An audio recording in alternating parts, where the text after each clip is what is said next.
Dear students, मैं doctor Bhagat Singh, सहायक आचार्य राजनीति विज्ञान, आप सभी का इस ई लेक्चर में हार्दिक स्वागत। आज हम भारत का संविधान एक संक्षिप्त परिचय, constitution of India an introduction के संदर्भ में अध्ययन करेंगे।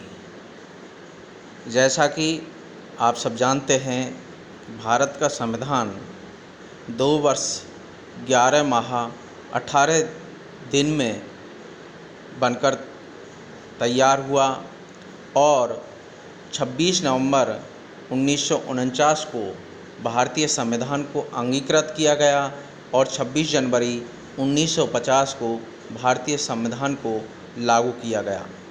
भारतीय संविधान में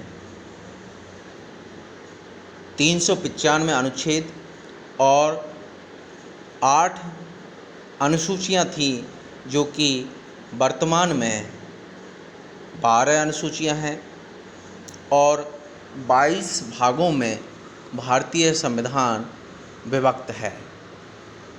समय और परिस्थितियों के अनुसार भारतीय संविधान जैसा कि परिवर्तनशील है और उसमें समय समय पर भारतीय संविधान में कुछ उपबंधों को निश्चित किया गया और कुछ उपबंधों को जोड़ा गया।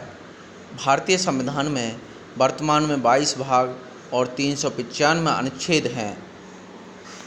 इसके संदर्भ में हमें सामान्य जानकारी याद होना अत्यंत आवश्यक है। आज हम भारतीय संविधान के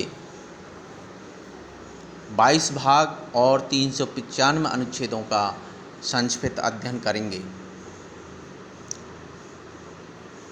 मैंने सुविधा की दृष्टि से आपको एक रेखा चित्र के माध्यम से भारतीय संविधान के कुछ अनुच्छेदों को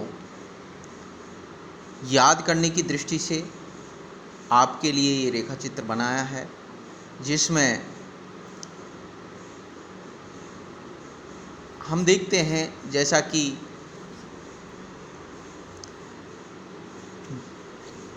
क्योंकि जो संविधान होता है वो जनता और सरकार के पारस्परिक संबंधों को भी निर्धारित करता है।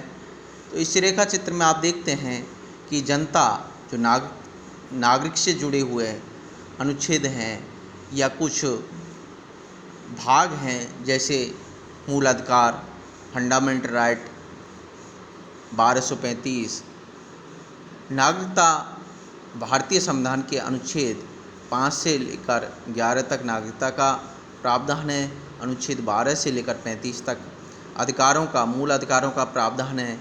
और मूल अधिकारों की कैटेगरी को हम 2 भागों में विभक्त कर सकते हैं, फंडामेंटल राइट, मूल अधिकार, और डीपीएसपी।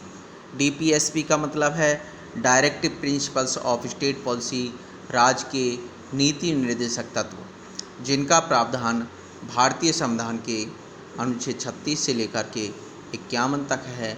और मूल कर्तव्य, जो कि 42वें संविधान संशोधन 1976 द्वारा भारतीय संविधान में जोड़े गए भाग 4 कै 51 कै में वर्णित हैं। सरकार को देखते हैं तो सरकार में केंद्र सरकार का जो प्रावधान है भारतीय संविधान के भाग 5 में है और अनुच्छेद 52 से लेकर 151 तक है। राज्य यानी प्रांतों का जो प्रावधान है वो भारतीय संविधान के अनुच्छेद 6 में वर्णित है। अनुच्छेद भाग 6 में अनुच्छेद 152 से लेकर 237 तक राज्यों से या प्रांतों से संबंधित प्रावधानों का विवेचन है। यूटी यूनियन टेरिटरी, जिसका प्रावधान भाग 8 239 से लेकर 242 अनुच्छेदों में प्रावधान किया गया है। स्थानीय स्वशासन से, जिसका प्रावधान भाग 9 में है और जिसे 2 भागों में विभक्त किया जा सकता है, पंचायती राज और शहरी, यानी ग्रामीण स्वशासन और शहरी स्वशासन, जिसमें पंचायती राज और नगर पालिकाओं से संबंधित प्रावधान है। कुछ जनजातीय क्षेत्रों का प्रावधान भी है, जैसा कि अनुच्छेद 244 में है। अब हम क्रम से भारतीय संविधान का विभिन्न भाग जो 22 भाग हैं उसके आधार पर और कौन से अनुच्छेद से लेकर किस अनुच्छेद तक उस विषय का संबंध है। भाग प्रथम यानी प्रथम भाग में संघ और उसका राज क्षेत्र से संबंधित प्रावधान है, अनुच्छेद 1 से लेकर 4 तक। भाग 2 नागरिकता से संबंधित है, जिसका विवेचन या जिसका प्रावधान भारतीय संविधान के अनुच्छेद 5 से लेकर 11 तक में किया गया है। भाग 3 जो मूल अधिकारों से फंडामेंटल राइट से संबंधित है, जिसका प्रावधान भारतीय संविधान के अनुच्छेद 12 से लेकर 35 तक में है। मूल अधिकारों की जो डिटेल चर्चा है, विस्तृत चर्चा है, उसमें एक अलग मूल अधिकार या मौलिक अधिकारों के अध्याय में इसका विवेचन किया जाएगा, जिसमें आप जानते हैं स्वतंत्रता, समानता, शोषण के विरुद्ध अधिकार, जिस तरीके से 7 मौलिक अधिकार थे और वर्तमान में 6 मौलिक अधिकार हैं, उनका विस्तृत अध्ययन आगे मूल अधिकार चैप्टर के अंतर्गत किया जाएगा। भाग 4 राज्य के नीति निर्देशित तत्वों से संबंधित है, अनुच्छेद 36 से लेकर 51 तक प्रावधान है। भाग 4 के मूल कर्तव्यों से संबंधित है, अनुच्छेद 51 क में प्रावधान है। भाग 5 केंद्र या संघ से संबंधित है, संघ को द यूनियन कहा गया है और भारतीय संविधान के अनुच्छेद 52 से लेकर 151 तक संघ से संबंधित प्रावधान है। भाग 6 में राज्यों से संबंधित प्रावधान है, भारतीय संविधान के अनुच्छेद 152 से लेकर 237 तक। भाग 7 में प्रथम अनुसूची के भाग 6 के राज्य थे, जिन्हें निश्चित कर दिया गया, हटा दिया गया है। इसका भी आगे अध्ययन करेंगे, यानी पार्ट बी के स्टेट, जिसमें जब हम राज्यों का विवेचन करेंगे, किस तरीके से राज्यों का विलय हुआ, कौन से राज्य देशी राज्यों से संबंधित थे, देशी राजाओं जिस पर राजाओं का शासन रहा, जैसे कि आप देखते हैं अजमेर, मेरवाड़ा और राजपूताना या राजस्थान राज्य। तो आप देखते हैं कुछ भाग 6 के राज्य थे जिन्हें निश्चित कर दिया गया, समाप्त कर दिया गया है। भाग 8 में संघ राज क्षेत्र से संबंधित है, जिसका प्रावधान भारतीय संविधान का अनुच्छेद 239 से लेकर 242 तक है। भाग 9 स्थानीय, जिसमें पंचायतों का प्रावधान भारतीय संविधान के अनुच्छेद 243 से 243 तक है। भाग 9 के नगर पालिकाओं से संबंधित है, जिसका प्रावधान भारतीय संविधान का अनुच्छेद 243 तय से लेकर 243 यह तक है। और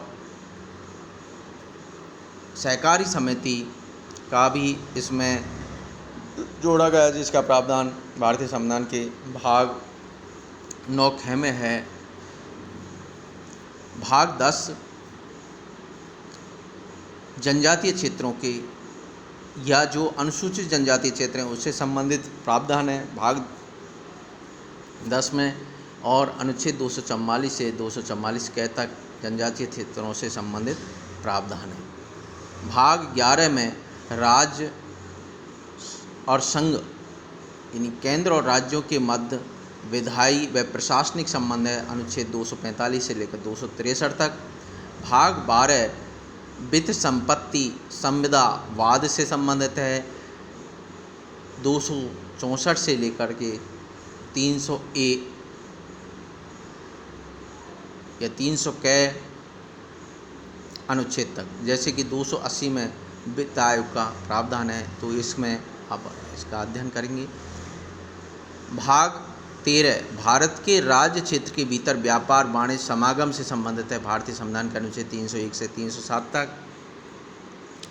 भाग 14 में संघ और राज्यों के अधीन सेवाएं यानी सिविल सेवाओं से संबंधित प्रावधान है भारतीय संविधान के अनुच्छेद 308 से लेकर 323 तक, जिसमें आप यूपीएससी, आरपीएससी, यूपीपीएससी जैसी सेवाओं के विषय में अध्ययन करेंगे। यूपीएससी का प्रावधान है, संघ लोक सेवा आयोग के कितने मेंबर होते हैं, उसका क्या संरचना है, आरपीएससी की क्या संरचना है, उसके संदर्भ में इस भाग 14 में अध्ययन करते हैं। भाग 14 के अधिकरण ट्रिब्यूनल से रिलेटेड है। भाग 15 निर्वाचन से संबंधित प्रावधान है। भारतीय संविधान के अनुच्छेद 324 से लेकर 329 में, जिसमें निर्वाचन से संबंधित प्रावधानों का विवेचन किया गया है। भाग 16 में कुछ वर्गों के संबंध विशेष उपबंध हैं, जैसे कि SC, ST, OBC, Anglo Indian का लोकसभा विधानसभा में आरक्षण भारतीय संविधान का अनुच्छेद 330 से लेकर 342 तक प्रावधान किया गया है। भाग 17 कामकाज की भाषा या राजभाषा से संबंधित है। भारतीय संविधान के अनुच्छेद 343 से लेकर 351 तक विवेचन है, जिसमें जैसे कि कहा गया है कि हिंदी भारत की राजभाषा होगी और उसकी लिपि देवनागरी होगी। भाग 18 आपात उपबंधों से आपातकालीन जो प्रावधान है उनका विवेचन है। भारतीय संविधान का अनुच्छेद 352 से लेकर 360 तक, जिसमें राष्ट्रीय आपातकाल, राज्य में राष्ट्रपति शासन और वित्तीय आपातकाल का प्रावधान है। भाग 19 प्रकीर्णन या विभेद से संबंधित है, अनुच्छेद 361 से लेकर 367 तक। भाग 20 संविधान का संशोधन यानी संविधान की जो संशोधन प्रक्रिया है उसका प्रावधान भारतीय संविधान के अनुच्छेद 368 में है।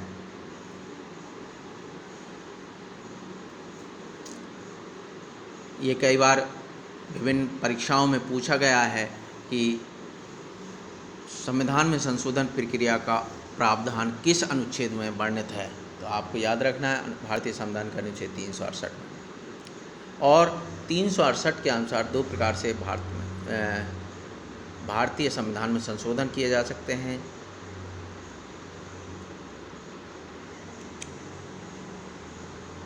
सामान्य बहुमत और विशिष्ट बहुमत।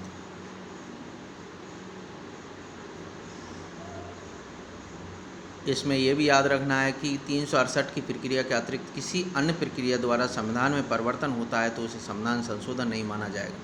जैसे नए राज्यों का गठन, विधान परिषद का सर्जन, 5वीं 6वीं अनुसूची में परिवर्तन, ऐसे कुछ प्रावधान है जिन्हें संविधान संशोधन प्रक्रिया के अंतर्गत नहीं माना जा सकता। भाग 21 अस्थायी संक्रमणकालीन विशेष उपबंध जो राज्यों के बारे में है उसका प्रावधान है अनुच्छेद 369 से लेकर 392 तक, जिसमें 370 का प्रावधान जम्मू और कश्मीर से संबंधित था, जो जम्मू कश्मीर के लिए विशेष स्वायत्तता प्रदान करता है, जिसे अब समाप्त कर दिया गया है। 371 महाराष्ट्र गुजरात, जिसमें 371 कै ख गए गए च छ जय जे तक आप देखते हैं कि नागालैंड, असम, मणिपुर, आंध्र प्रदेश, सिक्किम, मिजोरम, अरुणाचल प्रदेश, गोवा, कर्नाटक आदि से संबंधित विभिन्न विषयों का उल्लेख है। भाग 22 संविधान का संक्षिप्त नाम, प्रारंभ, हिंदी में प्राधिकृत पाठ और निरसन भारतीय संविधान का अनुच्छेद 393 से 395 तक प्रावधान है। 393 में उपबंध है कि इस संविधान का संक्षिप्त नाम भारत का संविधान होगा। अनुच्छेद 394 में 26 जनवरी 1950 से पहले निम्न अनुच्छेद लागू हो जाएंगे, जैसे भारतीय संविधान का अनुच्छेद 1, अनुच्छेद 5, 6, 7, 8, 9, 60, 324, 366, 367, 379, 380, 368, 388, 391, 392, 393। ये जो 15 जो अनुच्छेद हैं वो तत्काल प्रभाव से ही लागू हो जाएंगे। तो इस तरीके से, इस प्रकार से हमने भारतीय संविधान के 22 भाग और 395 अनुच्छेदों का एक सामान्य अध्ययन किया है, ये हमें याद करना अत्यंत आवश्यक है, तभी हम भारतीय संविधान का अध्ययन सही ढंग से कर पाएंगे, भारतीय राज्य व्यवस्था का अध्ययन सही ढंग से कर पाएंगे। अतः आप इसे क्रमशः याद करने का प्रयास करेंगे। धन्यवाद।